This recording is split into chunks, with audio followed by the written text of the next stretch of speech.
The anime begins on the first day of school when Takeru's childhood friend and vice president of the student council, Haruko, decides to pick him up personally, not having seen him in years as she recalls fond memories from their childhood. Haruko imagines he must have matured, grown taller, and become more responsible, but as soon as she opens the door, she walks in to see Takeru barely dressed and still fumbling with his clothes like a drunkard. Taken aback, Haruko clumsily sends a stack of boxes toppling onto herself, and in his desperate attempt to shield her, Takeru's hand ends up in a no-fly zone. Haruko smacks him for the accident, but she's also happy to finally meet him after such a long time. On the way to school, Takeru admits he chose Tenbai Academy because it was now co-ed and did not require entrance exams, proving once again that his academic standards are as low as his common sense. He's thrilled at the thought of finally having a rose-colored high school life surrounded by girls, but Haruko is furious he came here for just that. Nonetheless, she gives him a warm welcome and advises him not to get into trouble on his first day. Upon reaching the academy, it quickly becomes clear that the boys are severely outnumbered by hundreds of beautiful girls. Takeru soon finds himself in the middle of a full-blown battle between two second-year girls, Kinyua and Azuki, who seem to be fighting over a mere teddy bear while using superpowers to strike one another, leaving Takeru stunned. As he tries to understand what is going on, he barely notices a girl watching from a tree above. This is Himegami, a mysterious student accompanied by her unseen spirit. When Azuki's attack hits the tree branch, Himegami falls straight onto Takeru, accidentally kissing him in the process. Furious and embarrassed, she prepares to strike him as though he just insulted her ancestors, but stops when she notices a strange mark on Takeru's chest. Her expression quickly changes, and she whispers that she has finally found her enemy. Unaware of the meaning behind the mark or Himegami's cryptic drama, Takeru rushes off to the gym for the entrance ceremony. Soon after, Principal Minori welcomes the new students and casually reveals that this school is not normal, as everyone will now wield elemental powers through special weapons called Maken, and those who can master their Maken and control their element will achieve great things in life. Takeru is lost in the explanation, looking more confused than a goldfish at a chess tournament. To demonstrate, the principal calls on the same two girls from earlier, Kinyua and Azuki, to show off their skills, but they end up teasing each other more than fighting. To move things along, Himegami volunteers for the demonstration and shockingly requests Takeru as her opponent, considering him enemy number one and wanting to hand him a solid backside whooping. Despite Haruko's protest, the principal agrees, and the crowd encourages the reluctant Takeru to take the stage as though they are about to witness a public execution. Himegami tells him it will only be a pretend match and all he needs to do is show off a few martial arts moves. Takeru happily agrees and starts by showing off some pathetic moves, but then all of a sudden Himegami unleashes her thunder element to eliminate him for good. Just as Haruko prepares to intervene, a mysterious girl suddenly appears and blocks the attack with a powerful strike of her own. Everyone is stunned when the principal identifies her weapon as one of the 8 legendary Makens. The girl collapses but quickly recovers in Takeru's arms, joyfully hugging him as though they are long-lost soulmates. She introduces herself as Inaho, and then shockingly declares that she is Takeru's fiancé and will protect him from now on. Haruko is furious, demanding to know how she knows Takeru, but the girl simply kisses him in front of the entire school, leaving the simp Takeru crying tears of happiness while Haruko explodes with fury. Later that evening, Haruko visits Takeru's dorm to get answers only to find Inaho already there. It turns out the principal approved them to share the room, claiming it was too big for one person. Haruko is furious about the setup and insists it is improper for a boy and girl to share a room, but before she can finish her rant, Himegami appears from the back of the room with her things in hand, declaring she will also be living there from now on. Shocked and overwhelmed, Haruko demands an explanation, and Inaho says it is necessary to stay close to Takeru to protect him like a loyal puppy, while Himegami claims she needs to monitor him for personal reasons. Haruko angrily storms out of the room, only to return a few moments later with all of her belongings. She declares that as the dorm's superintendent, it is her duty to make sure nothing happens between the boys and girls. Takeru does not even object, as just a few days ago he was living like a celibate monk, but now he is getting unlimited gravy. The only problem is that there are just 3 beds, so one of them will have to sleep on the floor. Later that night, Haruko awakens from her sleep as it turns out she was the one sent to the floor. She immediately climbs up to check on Takeru's bed only to realize he has been sleeping with Inaho. Feeling betrayed and furious, Haruko flattens his face before going back to sleep. The next morning, Takeru wakes up feeling like he survived 10 rounds with a sumo wrestler. Haruko quickly hands him an ice pack, clearly feeling guilty about what happened earlier, and she also warns Inaho not to behave like that again, but Inaho claims she only slept with him out of concern. Takeru leaves the room and heads to the bathroom only to walk in on Himegami, who is in the middle of a changing session. Furious that he is creeping on her, she zaps him like a lab rat. Later, the group sits down to eat, but Takeru cannot focus as his eyes have been fried by the electric attack. When he eventually takes a bite, he starts complimenting how tasty it is, making Haruko smile. The group later realizes they are late for school, so they quickly get dressed and rush out the door. Inaho complains that running is unnecessary, but Haruko insists it is her duty to make sure everyone is on time. When they finally arrive at the school gate, Principal Minori is standing watch like a guard dog. The three girls barely manage to squeeze through before the gate closes, but Takaru is not so lucky and gets left outside. The principal simply tells him to figure it out himself, but Himegami uses her spirit to lift him over the gate, which leaves Takaru confused. So Haruko explains that Himegami's power allows her to move things without using any making. Soon after, they bump into Takaki, the student council president and also a well-known model. She scolds Haruko, who is the vice president, for being late and asks who this miserable-looking guy is. Haruko introduces Takaru as her childhood friend, which catches Takaki off guard, but the moment turns chaotic when a gust of wind lifts her skirt, revealing her bare print underwear. The girls think it is cute and begin teasing her for it, so flustered Takaki bolts out of there in embarrassment. Inside the classroom, the teacher greets the students and rumors immediately begin flying about Takaru, especially about Inaho possibly being his fiancée. Their homeroom teacher, Tamika, introduces herself and tries to start the class when the scantily dressed principal arrives to flaunt her plots. But Tamika is having none of it and dives straight into the lesson, clearly annoying the principal. Soon after, the girls are sent to the hallway for their physical checkup. As Inaho walks off, she waves to Takaru, which catches the attention of every jealous student in the room. Unable to resist temptation, Takaru and another student fake stomach aches to escape to the bathroom, their real destination being the tree behind the infirmary, the perfect vantage point to spy on the girls' medical checkup.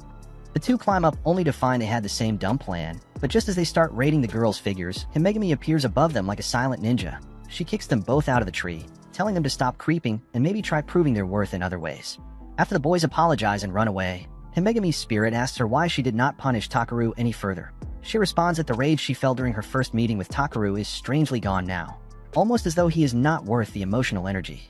Later, during the boys' checkup, Takaru finds himself distracted by how good-looking the nurse Aki is, but things get weird when the machine checking for making compatibility, called Korono, cannot find any match for him. The doctor is stunned as this is extremely rare and only happens once in a blue moon.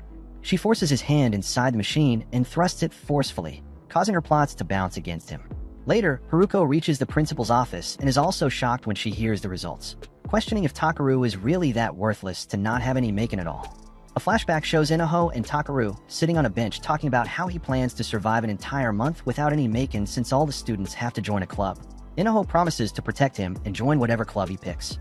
Takaru then asks why she claimed to be his fiancée, but the question offends Inaho, and she says the reason is tied to a memory he has not discovered yet. Back in the present, the creator of the machine, Jin, and the doctor discuss the test again. It turns out Takaru is not the only one without a detectable making, as 3 others also have this issue. One of them is Inaho, but since she already has a making, her case is different. When Takaru asks why making matters so much, Principal Minori explains that students rely on them not only for combat but for everyday school life, and without one, Takaru is as defenseless as a piñata at a kid's birthday party. Haruko then brings up the battle system at the school, but Inaho assures him that fights only happen when both parties agree. Takaru admits he does not want to fight girls, but Minori warns that some of them are stronger than they look, which makes Takaru question if the school is even safe, and Haruko reminds him that he enrolled without much research, though Inaho nonetheless vows to protect him like a loyal bodyguard. Later that day, Principal Minori and Jin have a private conversation about Takaru. They realize that he is the sensei's son as he looks and acts a lot like him, and they also wonder if his powers might be linked to a legendary sealed maiden named Yamada no Orochi. Takaru eventually asks Haruko to show him and Inaho around the school to help them pick a club. As they explore, he sees just how heavily these clubs rely on making, with students pulling off wild moves like jumping from tall places and using extreme power, frightening the life out of Takaru. At one point, a volleyball almost nails him, but Inaho steps in like a bodyguard and swats it away. Takaru checks out all the options and finally decides he wants to join the photography club, which instantly raises Haruko's suspicions, as the idea of Takaru and Inaho in a photo club sounds less like a school activity and more like a girl trap. She starts having wild imaginations of the two clicking explicit pictures, so she grabs Takaru by the collar and orders him to join the making club instead. Later, Haruko is out on a sweaty jog thinking about the chat she had with Takaru the day before. He asked what the making club was, and she explained it is basically Tenbai Academy's version of a campus patrol where she is the big boss and Himegami is on the team. Inaho overhears and says she will join too if Takaru does, as she cannot live without him. After finishing her run, Haruko gets home and heads to the shower, wondering if Takaru will agree to join the club.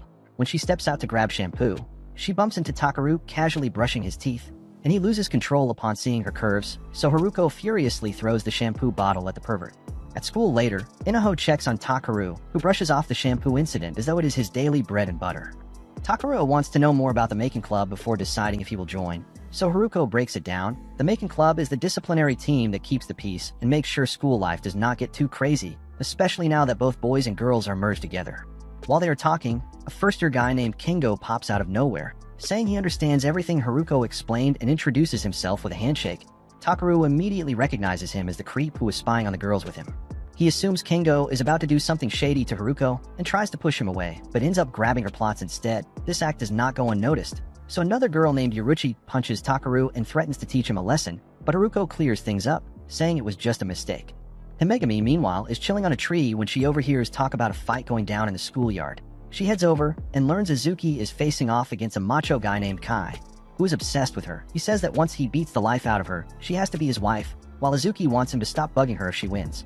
The fight soon begins with Himegami acting as referee, but Azuki refuses to use her Macon, saying she can win without it. Kai throws some punches, but Azuki dodges most of them and lands a powerful kick. Though her moves do not faze Kai's tough body much, and he punches back so hard that it tears half of Azuki's clothes, almost revealing her curves.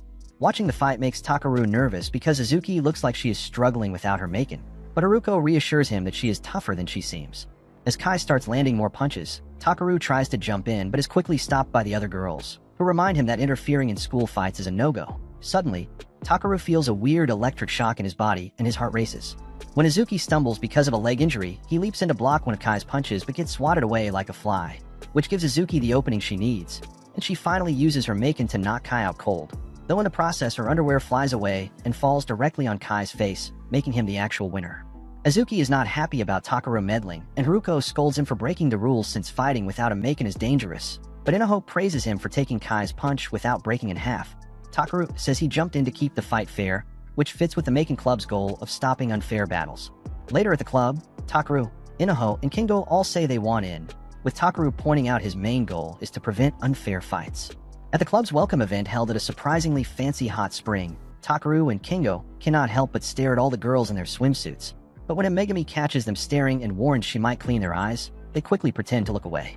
The club members are introduced one by one, followed by the new recruits Inaho, Takaru, and Kingo. They then meet their advisor, the school nurse, who has the face of an angel, but the figure of an OnlyFans model, and the simp Takaru cannot stop staring at her, so Haruko yanks his ear and warns him to close his eyes.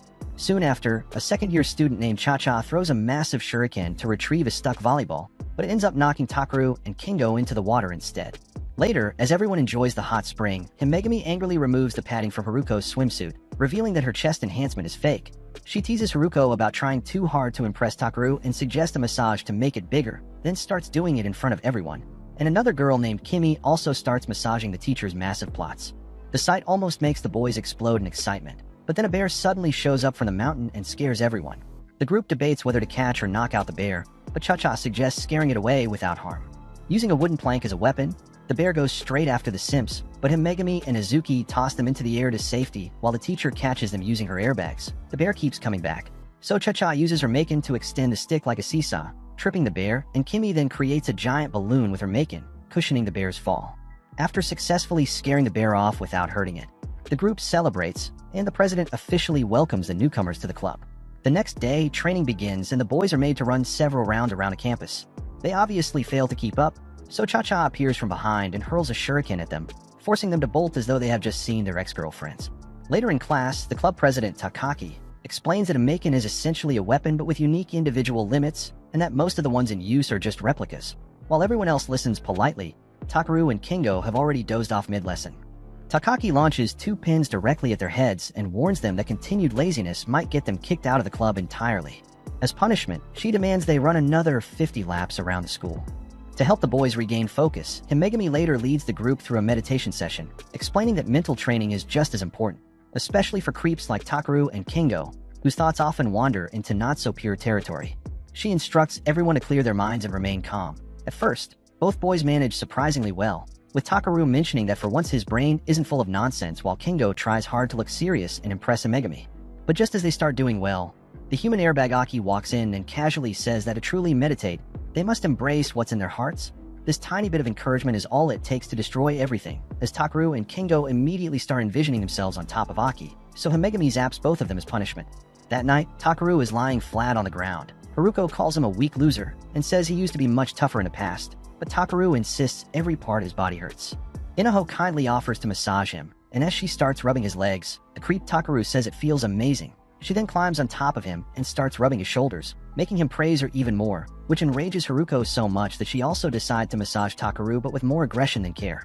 Takaru gasps in pain but is forced to declare that Haruko's massage is even better. Meanwhile, Himegami silently observes them from afar and notes that she can't sense any power from Takaru, making her more suspicious about who he really is and whether he could be a threat. Out of nowhere, Himegami enters the room and grabs one of Takaru's legs, declaring that she learned the best massage technique and telling him that since tomorrow is the weekend, he has to come with her. When Takaru hesitates, she presses harder on his leg until he nervously agrees. The next day, Takaru is waiting for Himegami, wondering why she even invited him out while Haruko, Inaho, and Kingo are behind the bushes trying to figure out what's really going on. Himegami eventually shows up in an elegant dress, and Takaru can't take his eyes off of her. He quickly blurts out that she looks great, but she reveals that she has only invited him to carry her shopping bags like her personal mule. Inside the mall, Himegami drags him into store after store, and the poor guy is made to carry a mountain of bags. When he asks if they're almost done, she calls him an incompetent man for already being exhausted after carrying only a few bags. Haruko and the others, who are still in stealth mode, are shocked when they notice the two heading toward the lingerie shop. Takaru hesitates at the entrance, but Himegami urges him to follow her like a loyal puppy. She then holds up two undergarments and asks which one he prefers. Takaru uses his simp imagination to picture her in both of them, and ultimately says they're both nice. She then goes inside the changing room, warning him not to peek. Outside the fitting room, a large crowd starts to gather, and Takaru, overwhelmed with bags and unable to keep his balance, stumbles forward and crashes directly into the changing room, catching a full view of Himegami mid-change. So she electrocutes him immediately, and they leave the store with Takaru's face bandaged like a mummy. They then end up at a maid cafe, where one of the waitresses turns out to be Azumi. She's embarrassed to be seen in her maid attire and hesitates to talk, but Himegami orders some food and urges her to do her job. Later, Azumi serves them food but silently warns Takaru to keep this a secret or else she'll rip his tongue out. The poor guy becomes so nervous that he agrees and starts chopping down his food like he just came out of hibernation. Later at a park, Himegami laughs about Azumi's maid outfit but then remembers the actual reason she brought Takaru here. She needs to check a mysterious mark on his chest, but the day has been so chaotic she nearly forgot. Suddenly, she stands in front of him and demands to see his chest. Takaru tries to protest, but Himegami jumps on him and starts pulling at his clothes. Just then, three completely random guys show up, proudly declaring themselves as members of the Himegami fan club. Without a hint of shame, they describe their pathetic lives, how they obsessively follow her everywhere, scrub the ground before she walks on it, and even sneak into stores ahead of her to make sure they're safe. Now convinced that Takaru is some kind of threat, they vow to protect their beloved idol, but Himegami chucks them into a pond like garbage bags. Seconds later, a macho guy appears, challenging her to a fight so that he can steal her combat data. Himegami dodges his attacks effortlessly, but one of them hits Takaru and tears his shirt, revealing that the strange mark on his chest is missing. Before the two can process what happened, another blast sends them flying into a lake where they accidentally end up kissing. The macho guy thinks he's won the battle, but then Takaru comes out of the pond with Himegami in his arms, visibly angry, and kicks the attacker with immense strength, breaking his weapon and leaving everyone speechless. Himegami notices the mark has returned and realizes that he might share the same power as her brother, called the Blood Pointer. Meanwhile, Takaru lands a powerful blow onto his opponent, ripping his clothes and sending him flying in only his underpants. Once he gets back to his usual confused self, Takaru has no memory of what just happened. He wonders if he did something wrong again, but Himegami suddenly kisses him and thanks him for saving her life, which prompts Haruko and Inaho to come out of the bushes in anger, and the three begin fighting over Takaru. The next morning, Haruko wakes up from sleep and sees Himegami, which reminds her of the moment when Himegami kissed Takaru. Then she spots Inaho and recalls that she also kissed him. Haruko steps outside to train, but her mind is still preoccupied with these thoughts, which is when Takaru appears in his lousy tracksuit and wishes her good morning. Haruko teases him about jogging so early, and Takaru explains that after yesterday's incident, he can't use his powers and has no memory of what happened. He admits he's not very familiar with Maken but feels he should have powers to protect himself and those around him. Haruko, assuming he's talking about Himegami, gets upset and starts to leave. Takaru calls her Haru, a corny nickname from their childhood friendship, but she doesn't stop. At school, Takaru opens his lunchbox to find only green peas, which he hates with a passion.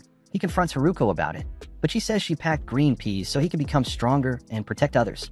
Takaru complains it's too much, so a furious Haruko tells him to make his own lunch if he doesn't like it. As she walks away, Takaru tries to stop her, but ends up slipping and pulling her skirt down in front of everyone. He insists it was an accident, but Yoruchi suddenly arrives and punches him, calling him a freak. Poor Takaru grabs his broken jaw and tells Haruko he didn't mean to do it, but she storms out of the room. Later, Haruko sits with her lunchbox, regretting her harsh words. Takaru, meanwhile, is on the rooftop wondering if he's actually a freak who can't control his erotic thoughts. He soon notices a massive student challenging Cha-Cha to an arm wrestling match, but she ends up not just winning but breaking the table too.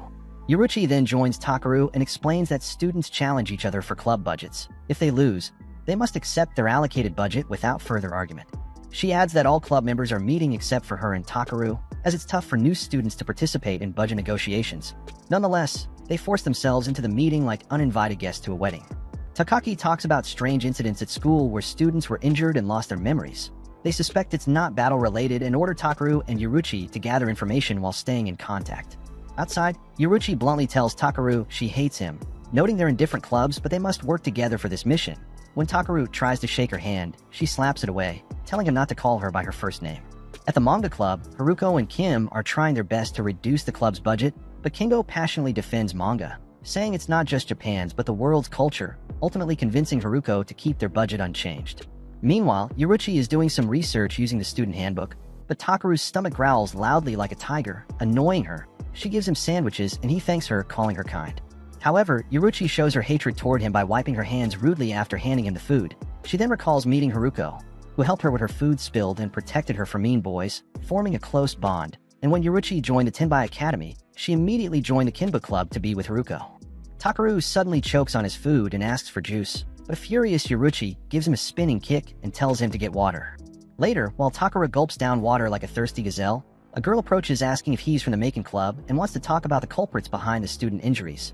Takaru introduces himself by his full name, but as soon as he does so, the girl uses her Macon power, trapping him in spiderweb-like threads. Takaru tries his best to break free, but can't move an inch. Just then, Yuruchi shows up and attacks her, accusing her of injuring students, but the girl dodges effortlessly. Yuruchi's power grows stronger with each elemental use, and Takaru is genuinely impressed. He tries to cheer her on, but stupidly blurts out her full name, giving the girl the chance to cast her spell and trap Yuruchi as well. The girl then reveals that she's targeting the higher members of the Macon Club so she can become popular. Takaru tries calling for help, but Yuruchi stops him, insisting they handle it themselves.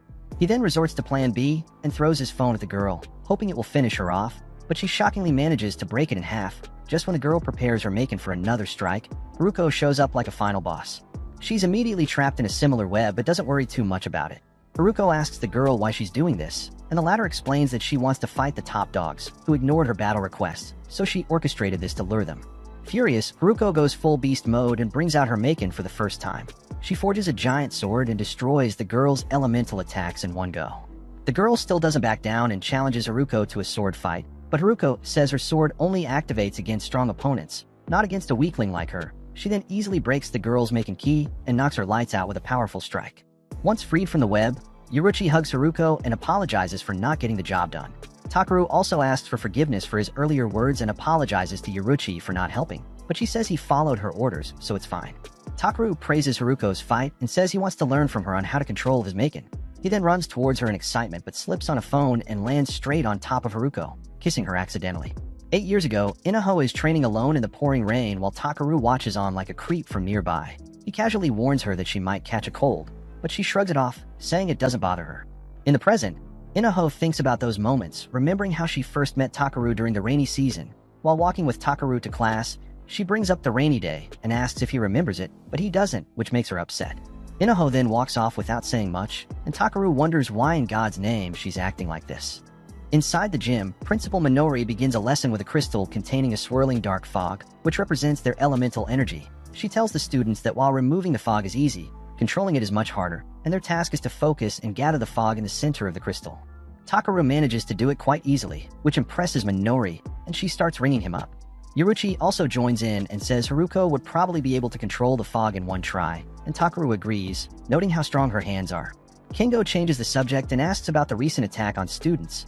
Takaru explains that the attacker couldn't remember anything afterward, as if a third party had erased her memory, just like the victims. Minori overhears them chatting and scolds them for ruining the peace of her class. She challenges Takaru, asking if he wants her to demonstrate what real elemental control looks like, suggesting it's even more valuable than Macon. The coward doesn't want any trouble, but Minori decides to do it anyway and calls on Kai to spar with her. The macho giant confidently boasts his steel ability, which makes his body as rigid as a construction rod, but Minori mocks him for talking too much. She then shows off her elemental control and tells the class this is the kind of strength they should aim for with or without Macon. In a flash, she punches Kai so hard he is flung out of the room like a baseball home run, but seconds later, he returns without any injuries and all the impressed girls surround his sweaty body. Later, Haruko asks Takaru for a favor since she's busy with student council duties. She gives him a list and some money and asks him to go shopping for dinner supplies. As Takaru sets off, another flashback plays showing young Inaho playing on a swing with Hikaru nearby as always. She jumps off in a rather unconventional fashion to show off, and Takaru is impressed by her ability to jump as if it's a big deal and congratulates her. In the present, Inaho still remembers that moment like it was yesterday. When Takaru arrives and mentions Haruko sent him to shop, he invites Inaho to tag along. They then shop together, picking up all sorts of snacks as if they're preparing for another pandemic. As they walk back, Takaru thanks her for helping and says it was a good decision to bring her, but she gets emotional and remembers their first meeting where he introduced himself as Takaru and she told him her name. Suddenly, Takaru stops walking and admits he was holding something back before they started shopping. He says he can't take it anymore and wants to do it right now. Inaho gets excited, believing he's about to confess something romantic, but the pathetic loser simply hands her the bags and bolts off to relieve himself in the bushes. The two later sit together on a bench as it continues to rain.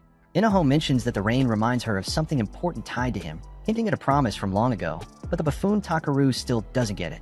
Even after she tries dropping clues about their first meeting, she grows frustrated and decides not to tell him anymore, saying it's pointless if only she remembers it. Seeing her almost crying, Takaru promises to try and remember and offers to walk her home as the rain is getting worse, but she insists on staying alone, so he reluctantly walks away. Now alone, Inaho wishes Takaru could remember the promise that meant so much to her. She then leaves her umbrella and begins walking towards a hill in the pouring rain. Kendo happens to pass by and spots her, but they don't interact. Back at school, Haruko gives Takaru a good old-fashioned scolding for leaving Inaho by herself. Even Himegami tells him to man up and look after his friends, so Takaru sets out to find her.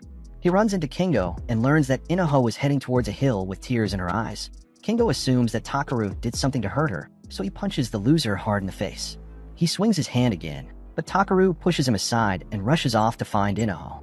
After the scuffle, Himegami picks up Kingo's parcel, which he had dropped, and commends him for finally becoming a man. But as soon as the parcel rips open and reveals a cultured comic, Himegami loses it and beats him up to a pulp. Meanwhile, Takaru follows the path Kingo described, thinking about Inaho's words and the promise he forgot. He quietly apologizes for forgetting something so important and keeps running toward the hill. Up there, Inaho picks up a stray cat and tries to keep it warm in the cold rain. But as soon as she hears Takaru calling out, the cat freaks out and runs away. A massive rock comes rolling down the hill and is about to crush it, but Takaru shows up and uses his elemental power to save the cat. More rocks begin to tumble down, but this time Inaho appears and smashes them like they're ceramic plates. A final flashback shows young Takaru comforting a crying Inaho by repeatedly hitting his head against a tree, trying to make her laugh. He says his head is strong and won't break, and his clownish performance works, and she finally stops crying.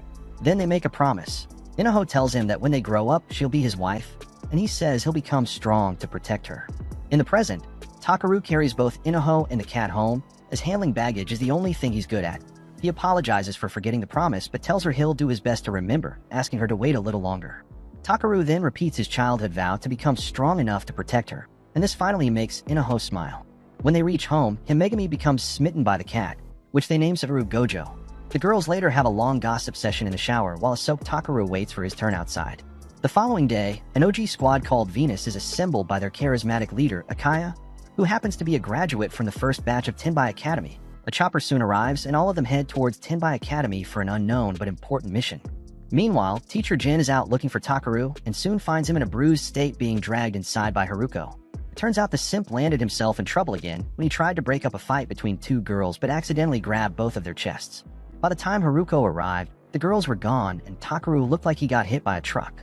Jin brings out a tiny wooden box and claims Takaru's Maken is hidden inside it. But before they can discuss further, a loud helicopter noise interrupts everything. Jin realizes who has arrived and immediately runs off, leaving the others confused. After the chopper lands on school grounds, the Venus team, led by Akaya, heads straight to the principal's office. Thinking he is the main character, Akaya starts complimenting Minori on how beautiful she has become, but she slams the door in his face and demands to know what he wants. Akaya starts off by explaining that these girls are exchange students from the Venus team, then reveals that his clan, Kamigari, suspects someone at Tenbai is trying to revive Yamada no Orochi, an ancient figure. Minori laughs it off as though it is just a myth, but Akaya is serious, explaining that Kamigari is basically a secret group that uses Maken and elemental powers to keep the country stable, and they are not taking this lightly. Akaya then gives a history lesson saying that back in the day, gods ruled everything, but Kamigari formed to oppose that, and recently strange stuff has been happening at the nearby hill, which they suspect is due to something nefarious going on there. Akaya's promotion depends on finding out who is behind it, so he is hell-bent on getting it done. Just then Jin walks in with the other teachers, and they are all pissed to see Akaya, their old teammate. He tells him to chill as he is just a temporary teacher and is not here to start trouble. Takaki and a few others show up too, and Akaya immediately recognizes her as the student council president. Seeing his dashing appearance, her hormones kick in, and she agrees to take him to meet the Maken Club. Once everyone is gathered, Minori reveals that Akaya is one of the original Maken key members, and that his current group, called Venus, will be at Tenbai Academy to find out who the rat is. Then the introductions begin. The first two members of the Venus group are twins, Riru and Araru, next to the scary-looking woman named Demitra, and then pop idol Celia, who has the biggest plots in the room. Finally, there is Yang, who does not even think introductions are necessary and says they should just start with their investigation. Demitra brags that Venus only takes on dangerous missions, the kind that Maken Club would not survive, and Yang agrees, saying most people cannot even comprehend what a real fight looks like. This riles up Azuki, and she gets ready to fight as usual, but Yuka steps in and suggests settling it with a sports match instead. Out on the playground, Yuka explains the rules for speed volleyball. It is 3 versus 3, and the first team to reach 15 points wins, with Aki and her massive airbags officiating to make it fair. The game soon begins with a serve, but Yang immediately uses her element and smashes the ball so hard it knocks Haruko over, which pisses off the Maken team as they were under the impression they could not use any powers. But now that Haruko is fired up, she declares that she will not lose at any cost. The next to serve is Celia, who for some reason is flirting with a human punchbag Takaru. The game heats up fast and both teams showcase insane abilities, tying the game at 14 each, meaning the next team to score 2 points wins. A flashback to a few hours earlier reveals that the stakes are very high. If Venus loses, they have to join the Maken Club, but if the Maken Club loses, they are suspended for a whole semester, and Jin had agreed without hesitation, clearly confident they would win. Back in the match, Akaya reveals that this is probably the first time Venus has faced opponents on their level, and honestly, they are loving the challenge. Yang slams the ball again, this time using enough power to blast it into the ceiling. Debris falls everywhere, and Azuki is furious that they played dirty to win a point. Celia then takes the next serve and uses all her magic to add weight to the ball, but just when it looks like the game is over, Haruko leaps like a kangaroo and saves it in the nick of time. With the ball back in the air, Cha uses her power to enlarge it, and then Azuki kicks it with the force of 1,000 horsepower, sending the ball straight into Yang and smashing her into a wall, tying the game once again. Furious, Demitra activates her power and summons a flood of ocean water right there on the court. Haruko also brings out her sword and clashes with her head-on. Their energy bursts making the ball go wild until it expands with unlimited power. Just when it is about to explode, Takaru runs in to protect Haruko from harm. The ball then explodes, creating a large hole in the building and ending the match once and for all. Most of the students had their clothes torn off, but they are all fine. However, when Takaru checks on Haruko, he is shocked to realize he has accidentally landed on Celia, who blushes and hugs him, calling her a hero while the rest of the girls watch in anger. Meanwhile, Azuki asks who won, but Aki says what really matters is that both teams got to know each other's strength. They all then line up for a group photo, and Akaya tries to strike a cool pose but ends up embarrassing himself in front of everyone. The next day in class, Celia is introduced as a new exchange student who will be staying until summer break. As soon as she walks in, the whole class freaks out, recognizing her as a super popular idol, but Kingo still believes Himegami is more beautiful despite being as flat as a pancake. Celia suddenly snaps a photo of Takaru and hugs him tightly, saying she has finally found him and that it must be fate they are in the same class. Inaho cuts in and yells that Takaru is her fiancé, but Celia clings tighter to him, saying she will just make him her boyfriend then, which causes Inaho to burst into tears while the Maken-less boys in the class get fired up, shouting that Takaru is stealing all the gravy, and they eventually beat him up in front of the class to teach him a lesson. Meanwhile, the girls are crowded around the twins, calling them adorable and asking what they are working on. They explain they are knitting scarves for the winter, because apparently they do not wear ready-made clothes. In the kitchen, Demitra is slicing vegetables like a pro, which impresses Haruko, who jokes that she is great at both fighting and cooking, but Demitra clarifies that she is only good at cutting stuff, not cooking. At the medical room, a bruised Takaru is getting his face checked by Aki, and as it turns out, he grabs someone yet again as she looks for bandages. Takaru stares at her rear side like a creep and takes in the glory, and when Aki tries to reach a high shelf, she loses balance and ends up falling right on top of Takaru. Later, Celia tells her friends that she likes the ugly loser Takaru. Yang is shocked that Celia is actually talking about love, but she says Takaru is kind and their meeting felt like fate. Demitra agrees, saying love can happen anytime, anywhere, and encourages her to do what she wants before they get orders from their captain. The others also support her and start researching Takaru. They learn that he is from Class 1B and that he apparently likes girls with big mountains, which excites Celia since she exactly fits the type. They also learn that Takaru is surrounded by 3 girls. Inaho, his classmate who says she is his fiancée, Haruko, his childhood friend, and him Megami, who once went on a date with him. Demitra warns that these 3 could get in the way of Celia's date, so they decide to remove them for good. Back at school, a frustrated Kingo vents to Takaru that he has not clapped any cheeks even after 2 months at Tenbai Academy, but this is when Takaru finds a letter from someone on his desk, which he quickly hides. Kingo is jealous of his friend for having not 1 but 3 girlfriends who are willing to make him explode with joy anytime he wants. Later in the bathroom, Takaru reads the letter, which is a love confession asking to meet the parking lot after class.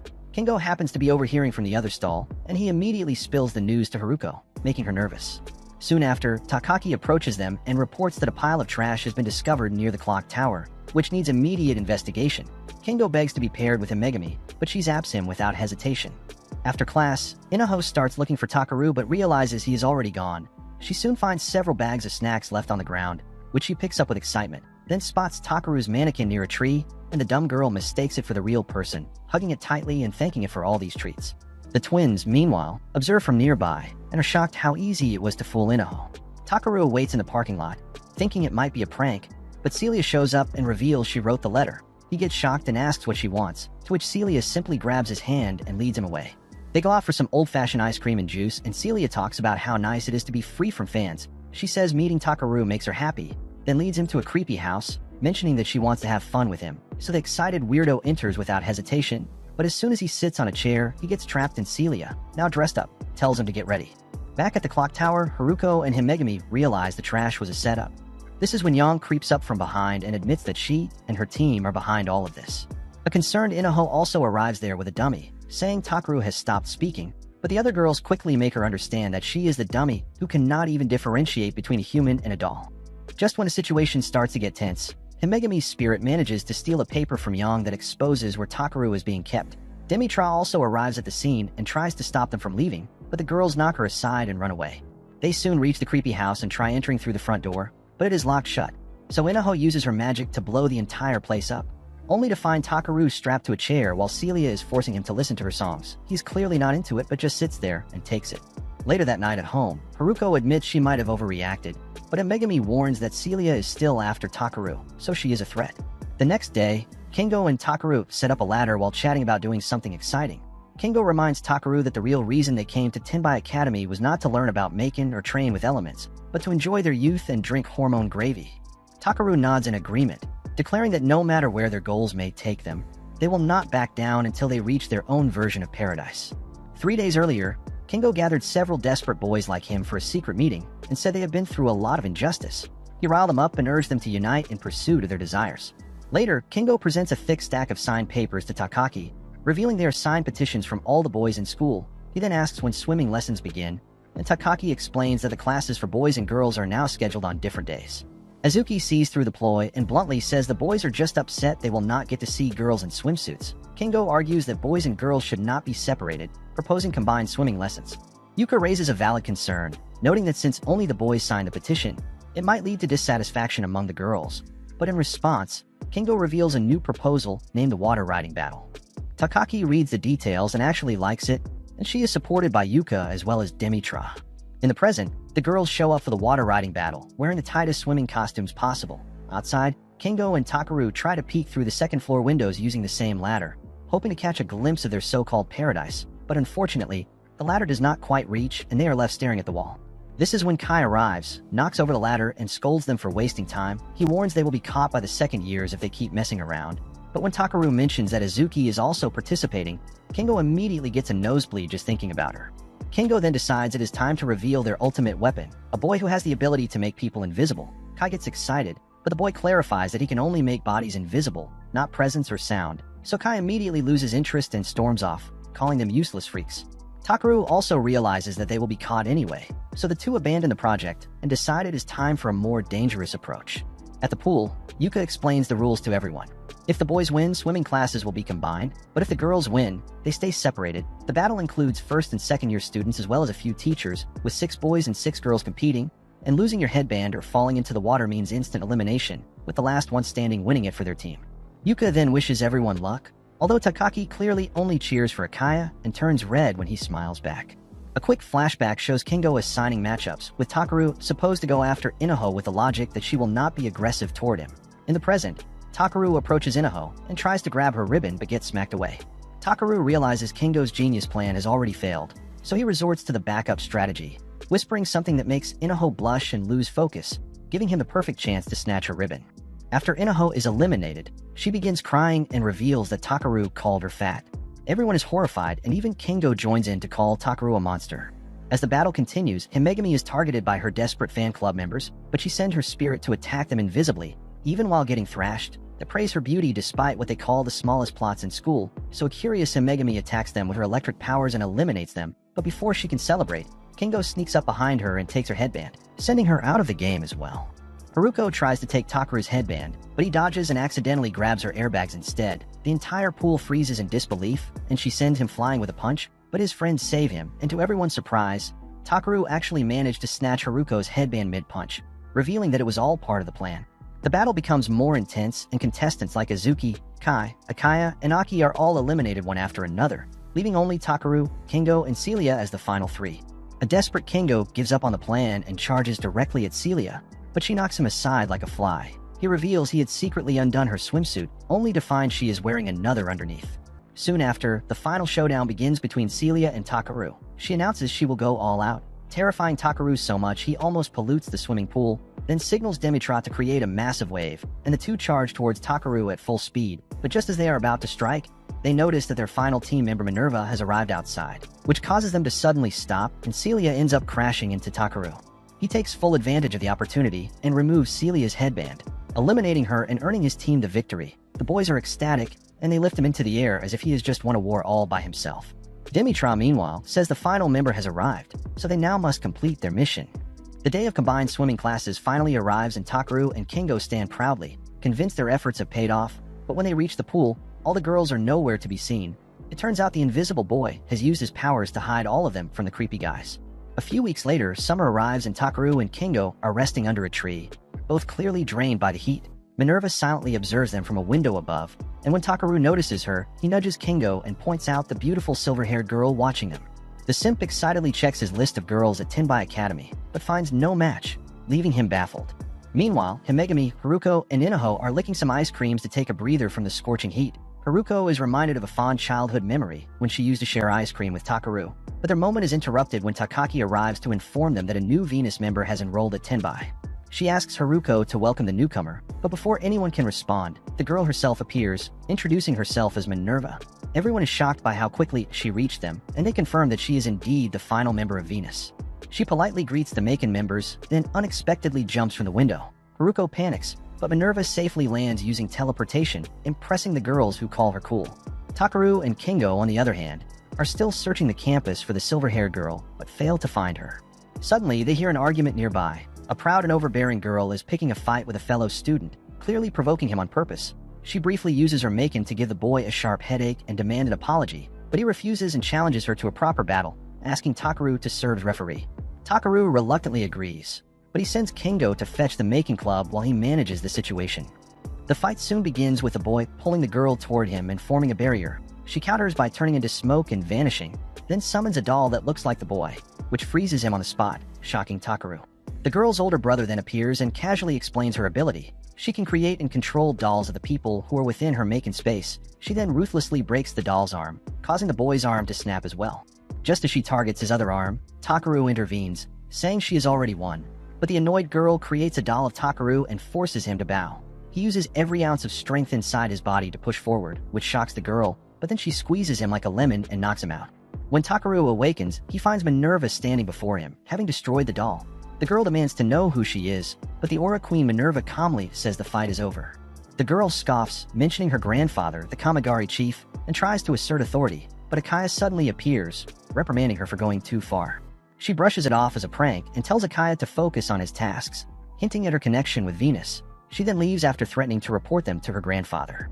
Back at the student council office, Takaki scolds Takaru for flunking the element exam, which is essential for using a Macon, noting it's the first time a Macon and key member has failed this test, meaning he's the Academy's biggest loser ever.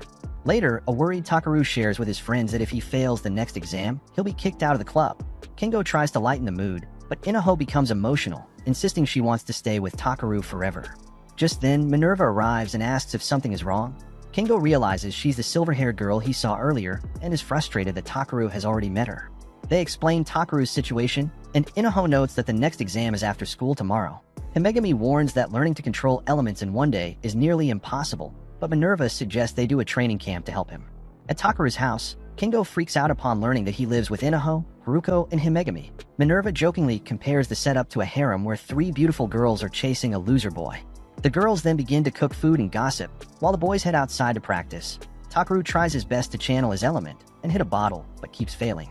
Kingo turns into a motivational speaker and urges him to dig down deep if he wants to chase his ideal future. Upon hearing this, Takaru finally focuses and creates energy in his hand, successfully hitting the bottle, his element also leaving a mark on the tree, which is the same one he occasionally gets on his chest. Himegami, meanwhile, is on her way to call the boys when she notices a spike in elemental energy. She realizes someone's been creeping on her. It turns out to be none other than Minerva.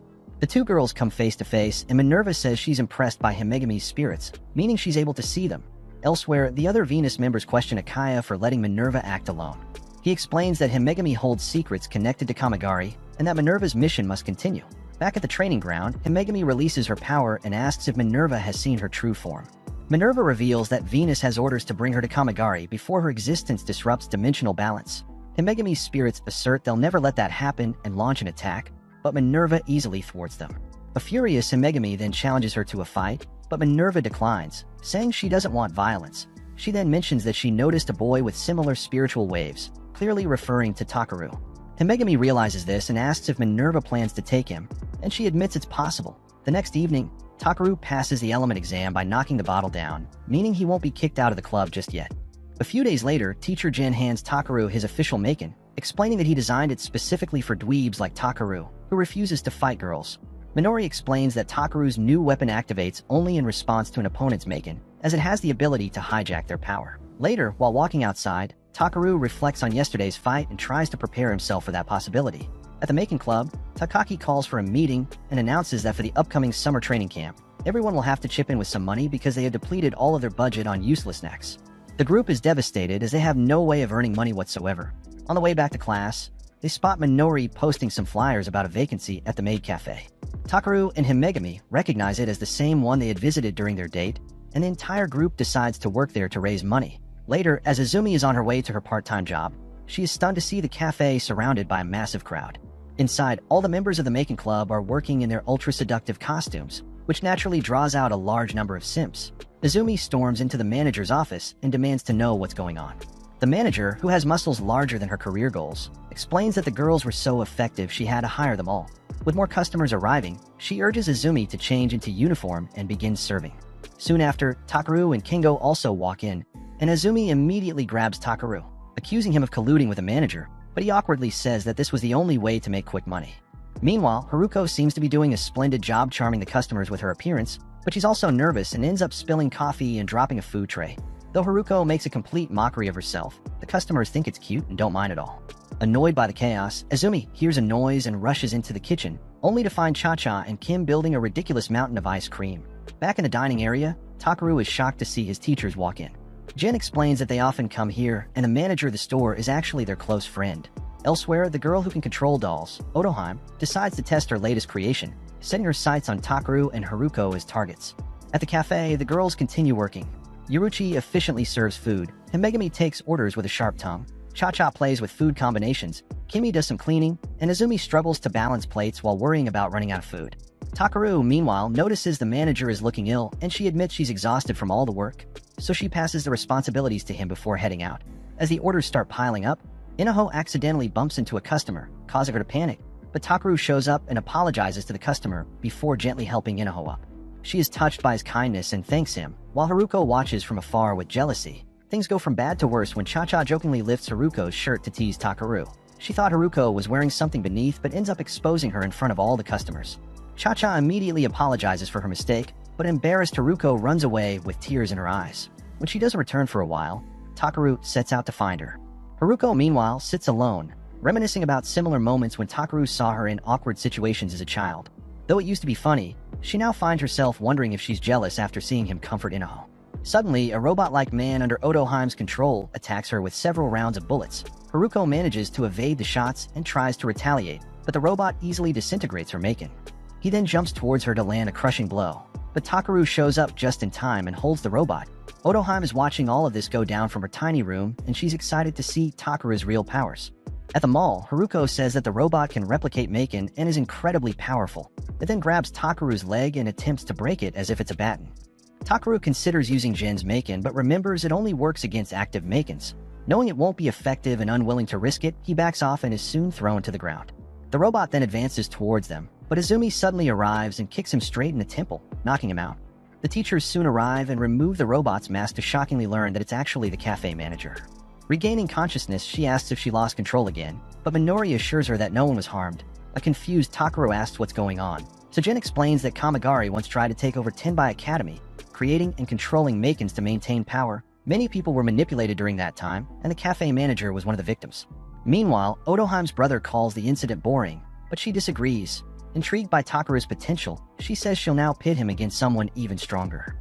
Soon after, her sister Kikyo arrives, and it is revealed that their grandfather is none other than the head of Kamigari. The sisters are now hellbent on destroying Takaru and the entire Tenbai Academy for good. A flashback is then shown where a young Haruko spots a child drowning in a river. She desperately wants to help but can't swim, so all she can do is panic and scream.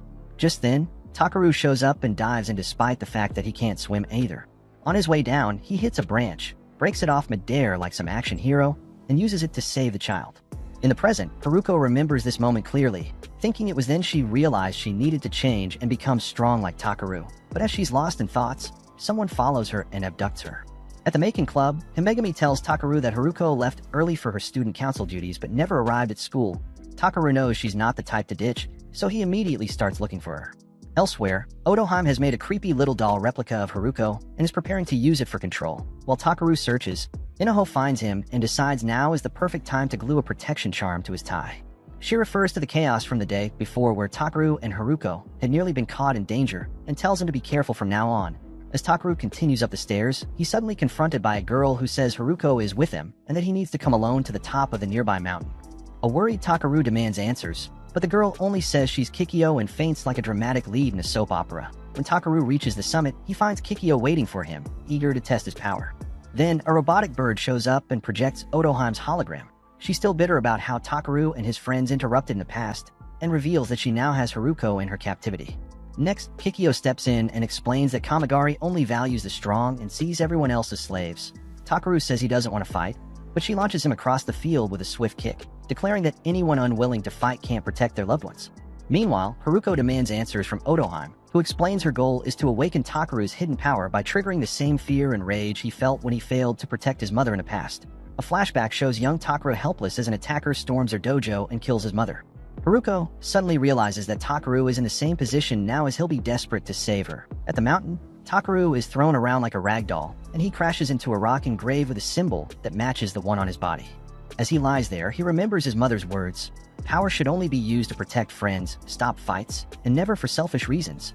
With those words in his mind, his power finally erupts, and he starts emitting rays of light that beam across the mountain. The students at Tenbai Academy also witness this, and Himegami immediately sends out her spirit to investigate what's going on. Kikyo stares in shock as a massive amount of energy surrounds Takaru, wondering if he's channeling the power of the ancient beast Yamata no Orochi. He soon starts levitating as the energy continues to grow, absorbing more and more from the mountain. Otohime, watching gleefully, says his anger is what's fueling it and warns it could completely destroy his body. Himegami's spirit also reaches the mountain just as a huge explosion ensues and Takaru comes out of it. Otohime laughs and says that Takaru might destroy Tenbai Academy himself, which would be a win for Kamigari's takeover plan. Cha-Cha and Kimi, who are chilling on a rooftop, suddenly hear the explosions. Before they can react, a possessed Takaru shows up and attacks them, but Izumi and Himegami intervene just in time. Kengo is understandably confused about why their friend is trying to kill them, but Himegami knows that he's absorbing elemental powers like a sponge on steroids. Meanwhile, Otohime speculates that Takaru's power has been inside him since birth and might be connected to their bloodline. Haruko, however, insists that his power comes from something deeper, his pain from losing his mother and his refusal to see others suffer the way she did.